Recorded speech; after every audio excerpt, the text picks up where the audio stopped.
So first, I'm just going to go through quickly what the three funding pots are and then share the list of allowable uses so you can understand sort of the parameters around how the funds can be used. I'm going to share my screen to do that. And is anybody currently doing work with their districts? I know a couple of you mentioned this, doing work with family organizations or with districts or with advocacy organizations around the use of federal funds? Okay, cool.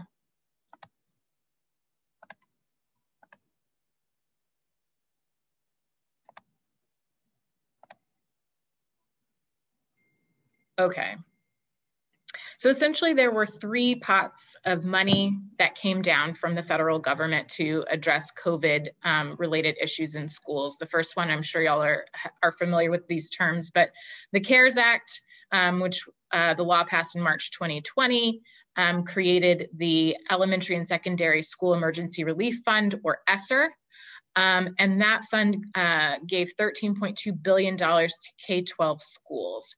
And for Texas, since all of us are in Texas, that meant about $1.2 billion for Texas schools. And this money was supposed to be distributed based on Title I formula, so based on formula related to the concentration and number or percentage of students who were deemed economically disadvantaged in a particular school district. That's how the funds were supposed to be divided. In Texas, what happened was instead of school districts receiving additional money on top of the state funding that they were supposed to receive, the state essentially used the ESSER I funds to supplant state funding. So while school districts were really anticipating these new dollars to address their needs, instead what happened was that they were told, oh, you can have it, but we're going to subtract some of the state funding that you would have gotten. And that resulted in little new money for school districts to really address their emergency needs. The second pot of funding is known as CRRSA, or the Coronavirus Response and Relief Supplemental Appropriations Act. This passed in December 2020, and that gave $54.3 billion to K-12 schools. You'll notice I'm focusing specifically on K-12. There was a higher education relief fund. There's also a governor's fund that governors can use for education purposes in the first two acts.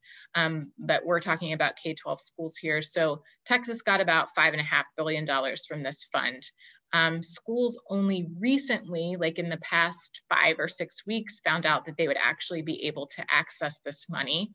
And again, they were informed they could access it, but the amount would be reduced by a certain portion of state funding that they would get. So a chunk of this, about $1 billion, was used to supplant state funding, just like the first pot of money. The third is the American Rescue Plan Act, or ARP. And again, this added money to the ESSER fund, a really huge chunk of money, $122 billion to K-12 schools, which is about $12.4 billion for Texas schools. 20% of that money has to be used to address learning loss. And one reason we're gathered here today is that states and school districts actually have to seek input from the public for how these funds will be used. So part of what we're doing is adding to that fund of knowledge for school districts and for the state of public recommendations. Texas actually put out a form a few weeks ago trying to collect input for their state plan, and school districts. Of course, we want to give school districts as much support as we can for how to equitably spend this funding. It's a significant amount of money. I think it's important to highlight certain allowable uses for all of these funds. So what can they be used for in schools? And this is not the complete list. A lot of the list has to do with updating facilities and cleaning facilities to really prevent the spread of COVID-19. But I think these are the particularly interesting ones for our purpose today. So addressing the needs of children from low-income families, children with disabilities, English learners, racial and ethnic minority students, this is their language, not mine, students experiencing homelessness, and students in the foster care system, planning for activities related to school closures, planning for summer learning activities, extended school supports, money to address learning loss. And then the last one, which is sort of a catch-all, other activities that are necessary to maintain the operation of schools, including hiring school staff. So the list of allowable uses for these billions of dollars is pretty broad, which means that there's a lot of room for us to think creatively about concrete recommendations to give to school districts to really tackle racial inequities in schools. Not that they'll take all of our recommendations, but we certainly want to put it out there in the world and say, here are our thoughts on how these funds can be used to promote racial equity in schools. So most of the time, as I mentioned, I'm hoping that this group can sort of brainstorm together on two things. What are our pressing needs in K-12 schools, specifically for Black students, specifically for Latino students, specifically for Indigenous students, and how would we spend the federal funds to meet those needs? And as I mentioned, we want to be creative and dreamy. I love the big ideas that aren't typical. A lot of lists for how we should spend these funds are coming out from a lot of groups, and they are, good lists because they are lists that address real needs in schools, but also I think that we should stretch beyond that and really think about, again, what do equitable schools look like for the children that we care about? What does family engagement look like? And really think creatively about what that means. I hope that our recommendations can be systems focused, which I know all of you think that way anyway, but how do we address systemic inequities and make sure that we are tackling those structural issues? We, of course, will be equity driven, but also precise and concrete, which I know can kind of feel different from creative and dreamy, but we can be both bold and big and creative, but also say exactly what we mean and where the funds should be spent.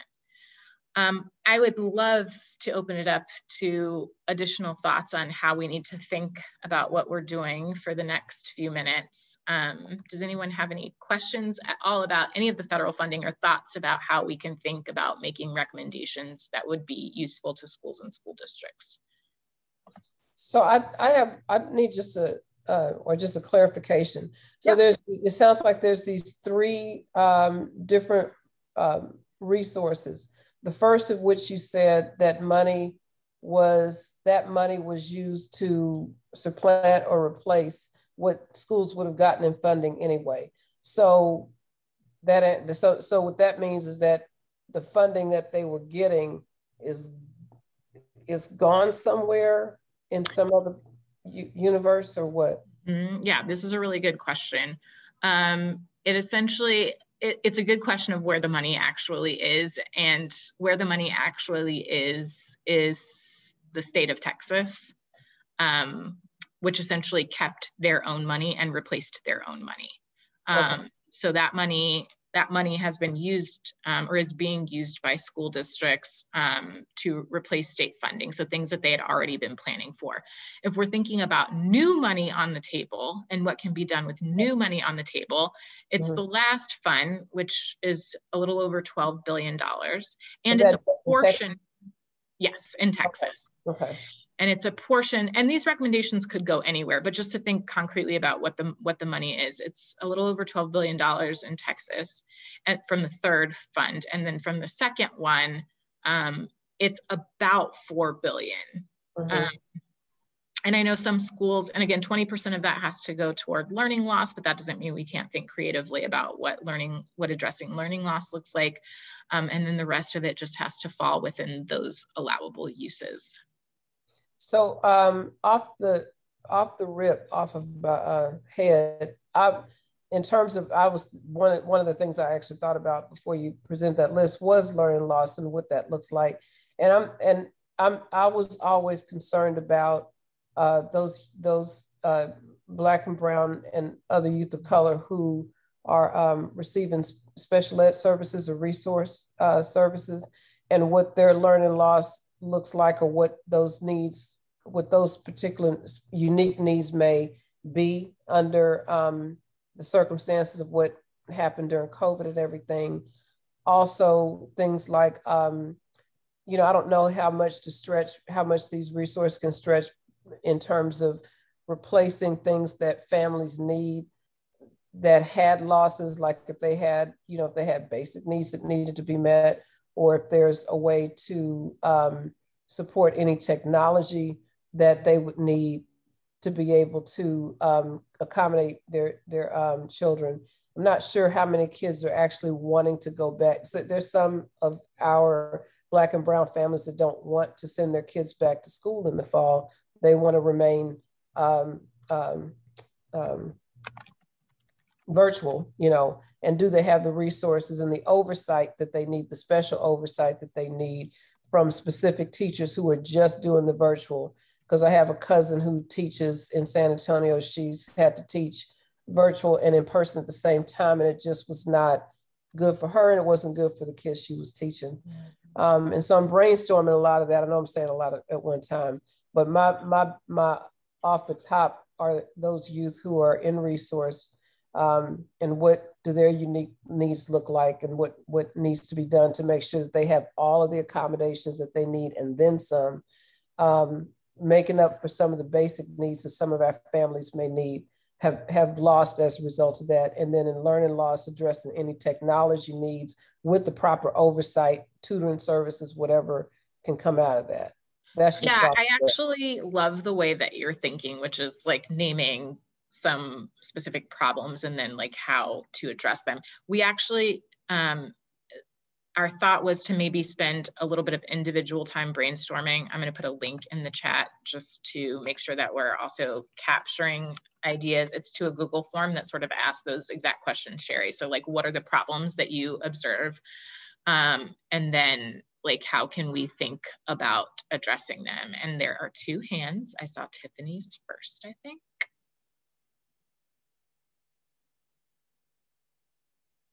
Did you want us to fill this individual form out instead of discussing now? Yeah, I hope to start with some individual brainstorming for about 10 to 12 minutes and then come back and talk about this as a group. But if there are any questions about like the federal funds, like how they can be used, anything we've said so far about the process, happy to answer those. I will brainstorm and we'll hold my thoughts then. Thank you. Thank you. Asha, did you have a question? Yeah, Morgan, with these funds, primarily the third bucket of funds, are we expecting it to be like a one-time payment 1 year to the school district, or do we have any other insight in terms of how the state has rolled it out with school districts? Yeah, so the third bucket of funds was released sort of separated. So I believe 2/3 was first released. And then the last part is contingent on these state plans being submitted for how the funds are going to be used. And so school districts could start accessing a portion of the third bucket of funds, and then we'll eventually get the last part later on. There are also requirements from the federal government about like the timeline for determining how the funds will be used and then actually using the funds, which is several years long. So one concern that people have is that school districts will get really excited about like this influx of money and spend it all immediately. So one thing the state legislature tried to do during the regular session, which did not actually pass, was control when like school districts could actually access the funds. So the state legislature has tried to step in and control that a little bit, but then defer to the federal timeline. So I think that the second and the third pots of money are on different timelines. I think that I want to say it stretches into 2023-24 school year for when the last amount, the last portion of the funds has to be used. Correct me if I'm wrong. Tiffany, you might have some insights into this. And I see Diane's hand. I was typing away at my at my thought. Okay, no, that's good. That's what you're supposed to be doing. I won't disturb that. Diane.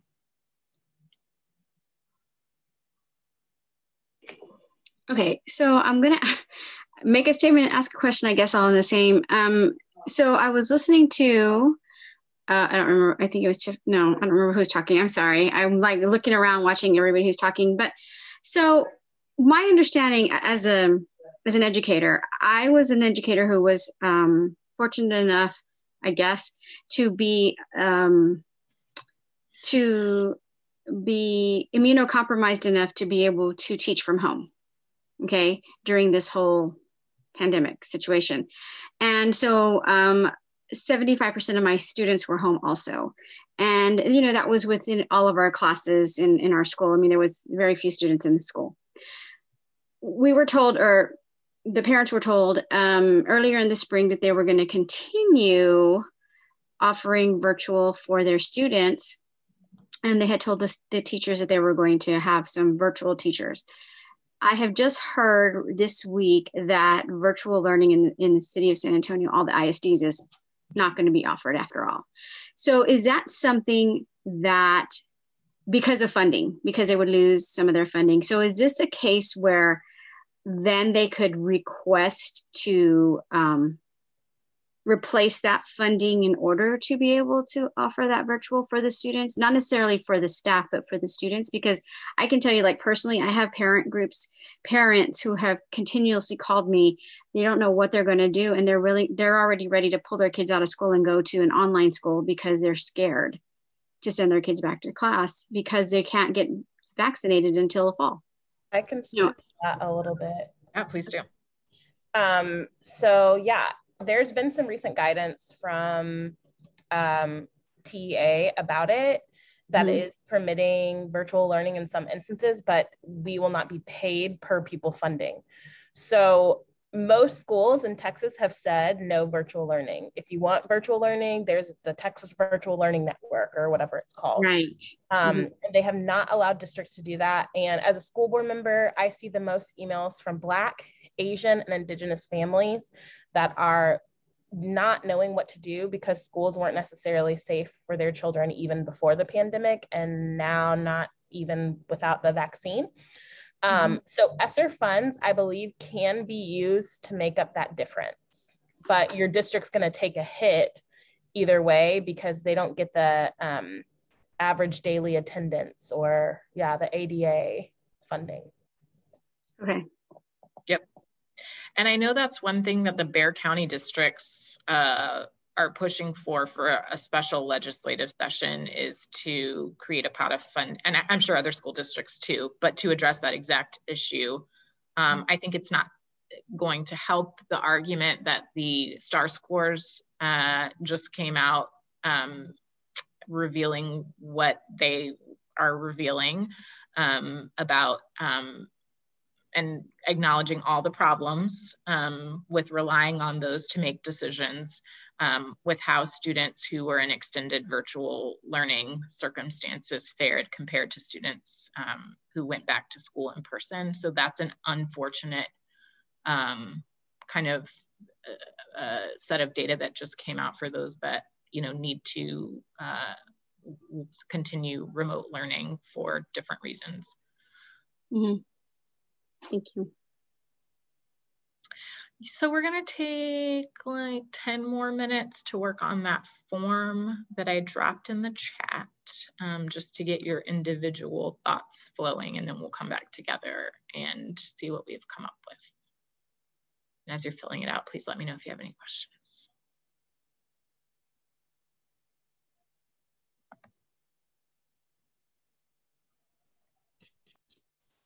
I did just want to mention, some other friends that are educators too, that it was brought to my attention that some of the other things that were going on was that older students, like high school students, were having to be caregivers for their younger siblings during that time, and because their parents had to work, and I don't know where that would fit into a possible need, particularly as they have to go back.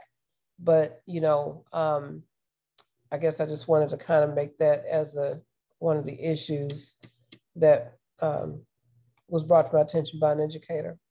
She's kind of sitting next to me, as a matter of fact. Remember.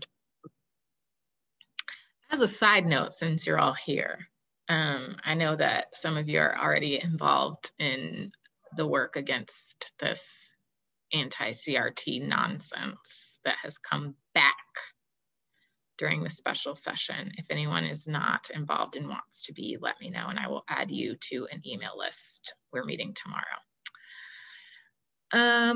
Okay. I'm gonna share another link. And if I need to clarify what I just said, let me know.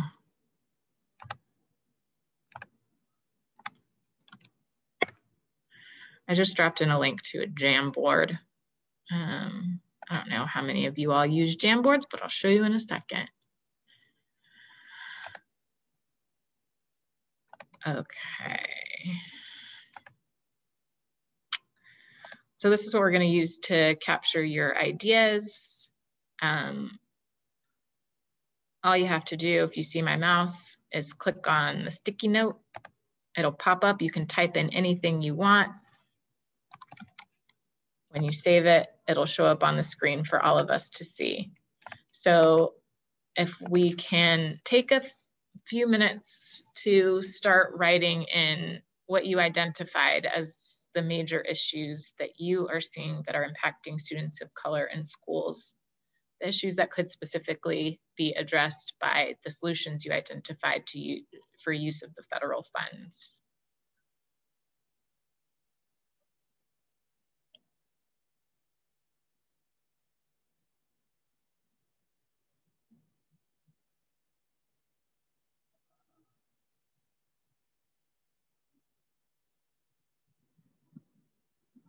You can also come off mute and just say them out loud.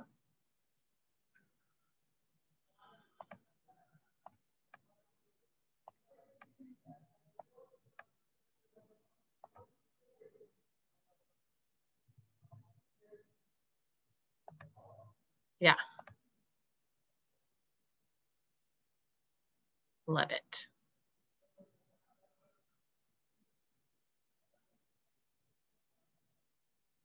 Whoever did that, it's fine to leave that there. School discipline, expulsions, suspensions. Sherry, I thought that might have been you. I say that in a loving way. If you want to add another one, it's just the sticky note function over there. I don't mind that I'm a little challenged at times. It's okay. It's okay. You can also just talk. I would love that. Okay, but I want to learn how to do this. Where's the sticky note? You see my mouse circling it right here on the left-hand column under the large arrow. Okay, got it. Yep. School safety, daily microaggressions, living in a racially violent country. Tracking, can whoever put tracking say a little bit more about that, just to make sure we understand what you mean by tracking? Hey, y'all, that was me. That was tracking in terms of like what kind of academics you can participate in. And I would also say at extracurriculars and when things are scheduled. So I can, oh, you're doing it. Okay.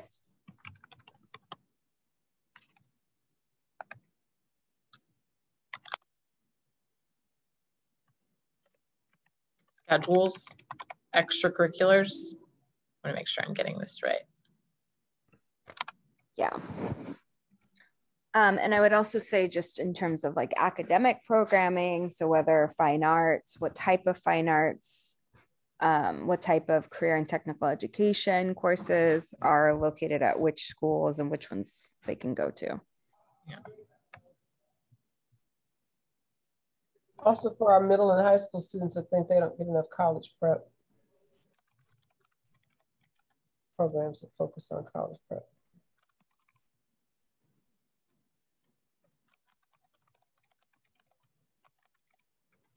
Thank you.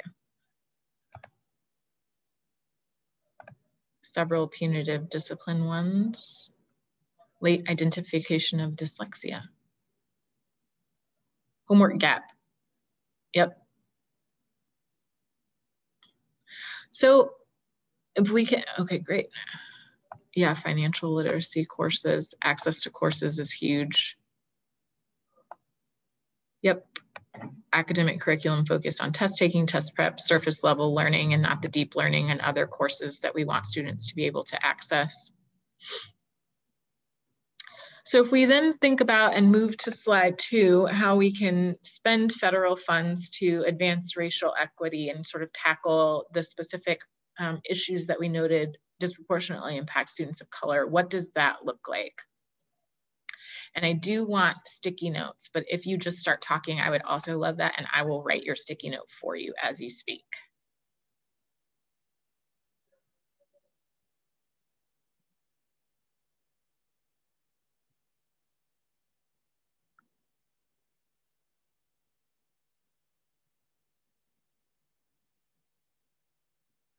For this one, providing virtual learning, what specifically does that look like if you had the money to spend on that and wanted to expand virtual learning? What exactly does that look like? Does it look like devices? Does it look like broadband? Does it look like right now virtual learning is not even an option in most districts. I mean, here locally in the Central Texas area, there's one, that's Leander, and it's very limited.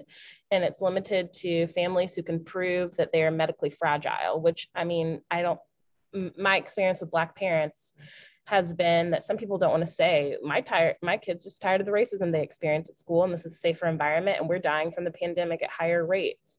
So I think that there's a lot of focus on technology, but I'm not talking even about technology. Obviously, that's one thing that will need to happen. I'm talking about the provision of per pupil in district funding for districts to provide virtual learning, because there's something to be said for being part of the community too, and not just the Texas Virtual Schools Network. Mm-hmm. Great.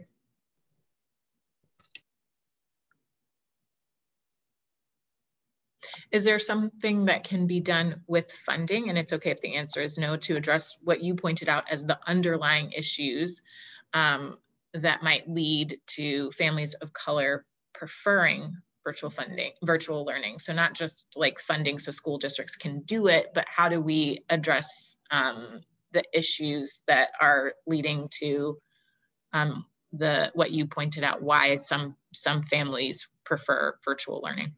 Maybe I said this in my forum, but I thought it would be cool, and this is me getting really imaginative, if there were root cause analyses of why, and this is like a wasted time. We had so much time to start doing some of this, to analyze with Black families that are compensated what public schools are like, and to co-design and reimagine learning.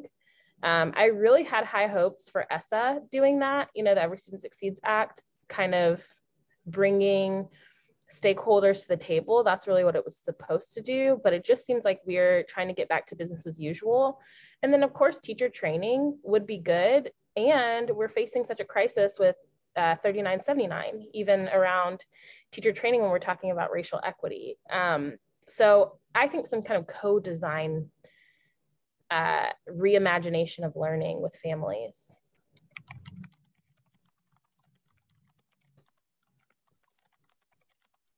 Families paid a stipend for participation. Yeah, it's not just additional labor for families that are already under some form of duress. I'm going to use that exact quote.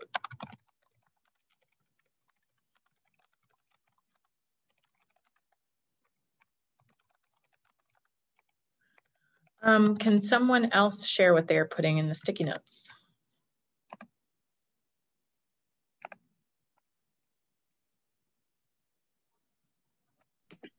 So my sticky note was basically having working internet and better tech. That is something that, that also surrounding that whole virtual learning aspect.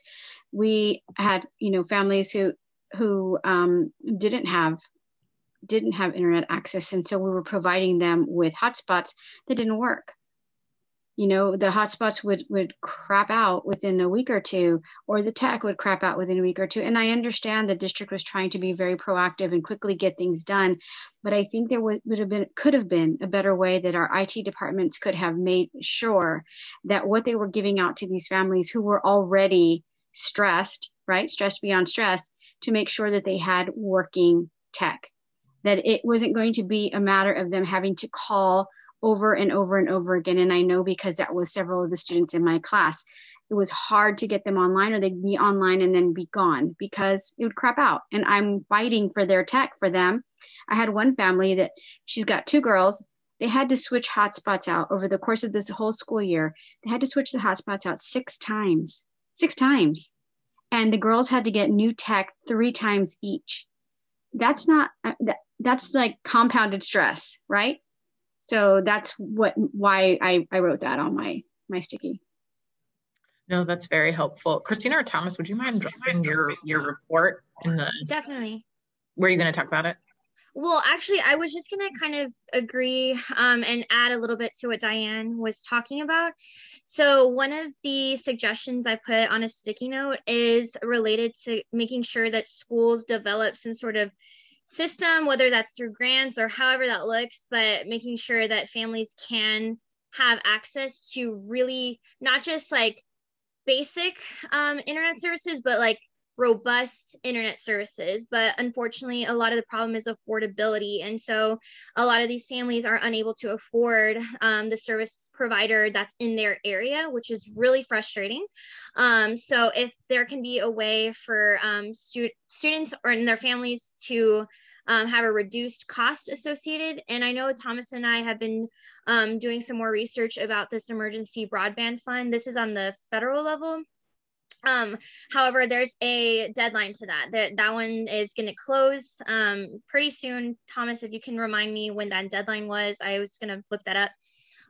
But you know, this is another option for you know, Texas to really consider doing something like very similar to that emergency broadband benefit, which would reduce cost of associated to tech, so computers for the use of school or work, and then also providing better affordability options to more robust internet service providers, because I totally agree those hotspots were not sufficient whatsoever, and it's just another added stressor, not just a stressor, but it's like completely getting in the way of students learning. So just wanted to echo concerns, but also provide just information about the emergency broadband benefit that I think we can learn a lot about and continue implementing that on a statewide basis.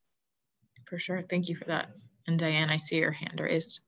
Yeah, I just thank you for that, Christina. Yeah, you know, the concern is even if they weren't going to continue virtual learning, you know, we were told at my school that they're not even going to order, they're not going to be ordering textbooks. So everything is going to be on the computer. So when we give these kids homework, right, we may have it at school, but when they take it home, how are they expected to do their homework? And on top of that, the one that we have at school, not that great. It was always shutting down, you know? So those are the real concerns, because even if we were no longer allowed to have that virtual learning, that was good, everybody on deck, everybody's at school, that's great. But if you're not going to be ordering the supplies that the kids need, and you're going to rely on the tech to take over for their books and those things, then we need to have the infrastructure for the tech, right? For the families at home and for us at school, for it to be a success. Otherwise, we're just, again, sending them down another rabbit hole and another year of just struggle and stress on top of everything else. Thank you. Thank you. I see several of these, a lot related to accessing online spaces, and also a lot related to family and student engagement. So I would love more specifics on people's visions for what that looks like. I know, Tiffany, you mentioned co-designed reimagination of learning, but anyone else who put a sticky related to students or community engagement, incentives for students and families to access services, authentic community engagement, what does that look like, and how do we spend, what do we spend money on to get it? Yeah, a couple of those were mine. I think as someone who worked at a district for a very long time, and then am a part of these community engagements, it tends to put you in a bound of what the district is willing to do. And like we saw at Austin ISD with school closures and people saying, we don't want this school closed. Sorry, that's my dog. She's like having a great time. And people saying we don't want this school closed, but there were greater powers at play that it did happen. and it almost seems like there's something wrong about the approach for community engagement or the process. So I imagine if you actually involve students and parents most impacted, you pay them for their time, you are pledging to be a part of a process that is generative, where they are identifying the problem and they are identifying the solution, and the district being willing to change to go outside the box or to go to different parts of the box in order to make policies and process changes. I think, there's a lot of community engagement that does happen, but a lot of it is information sharing, and people walk away feeling like they're not heard. And a lot of it is because they're not, right? Their ideas are not being listened to. White parents with more money are the ones where the policies and processes are shaped around supporting those families in public school. Thank you. Does anybody want to add to that? Or add concretely, like, does this look like districts literally taking their money and giving it to an organization and saying, do this thing, and what does that look like over time? Christina, I see your hand.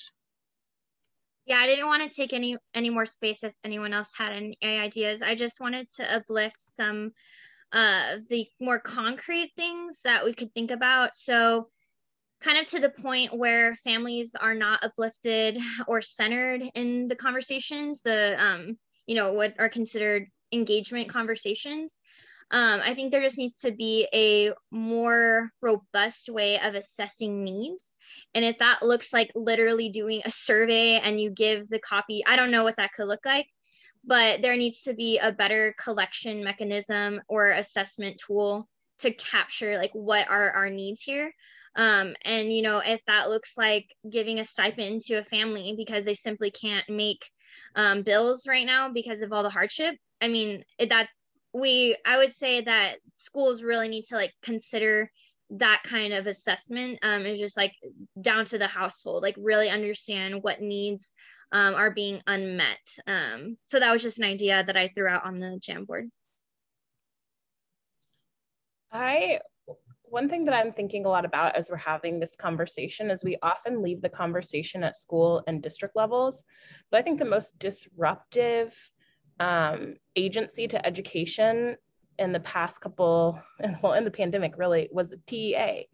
So where are they held accountable for being responsive to the needs of families? And the roadblock, whether it's people that don't have the political courage to navigate around the roadblocks that the TEA throws up. But I think that some of that advocacy and co-design needs to come with the TEA, because districts, say, well, the TEA said that we can't.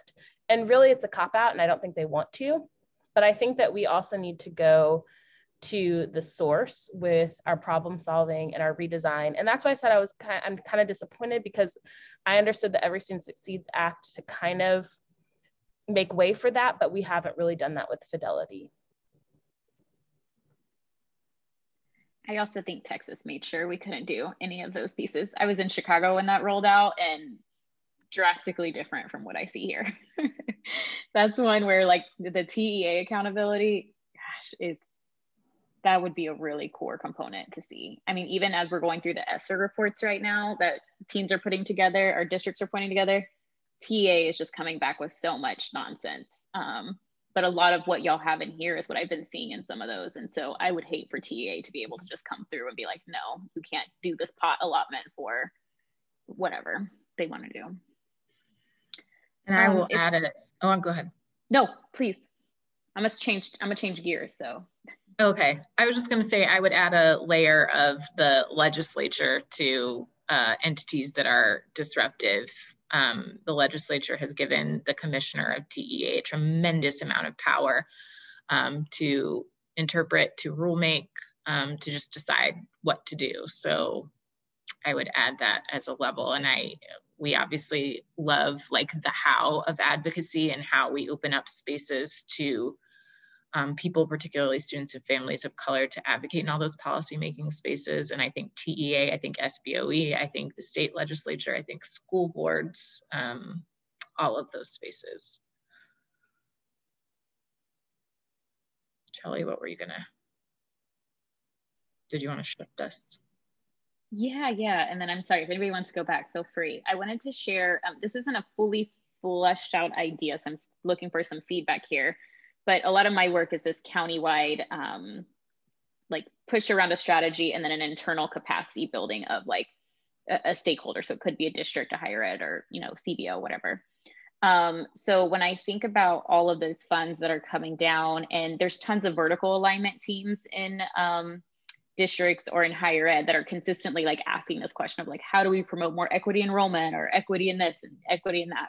And a lot of times those teams don't have the community at the table with them. And so I'm just curious, kind of like, how do we expand those vertical alignment teams that incentivize those students and families to be in the space? Like, I don't know if there's some kind of, somebody may already know, like, what does it look like to have your vertical alignment team around a promised campus at an IHE? And then like, what is that community engagement strategy, like almost being a requirement in there for it? But that's kind of like where my brain is right now, but I also just came from a vertical alignment meeting. So I'm just kind of thinking of how do you strengthen that team?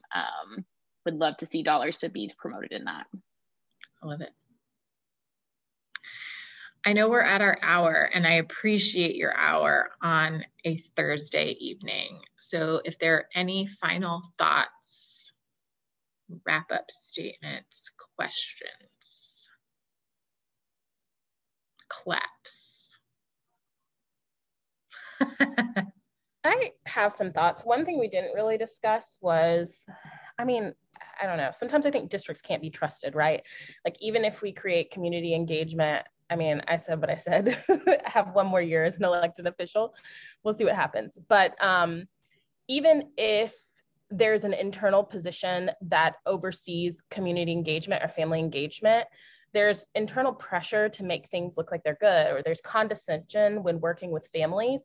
So I wonder how we might use, and if we could use funding to take more of a community organizing model where whoever that person is or team of people are somewhat external to the district and more so answer to the community and come from the community in order to get a more authentic lens on the heartbeat of the community, and not just, oh, we've identified these issues within the school district being completely out of touch. How do you want to solve them? Wrong issues to solve. So wondering how to make that organizing process more organic through maybe personnel.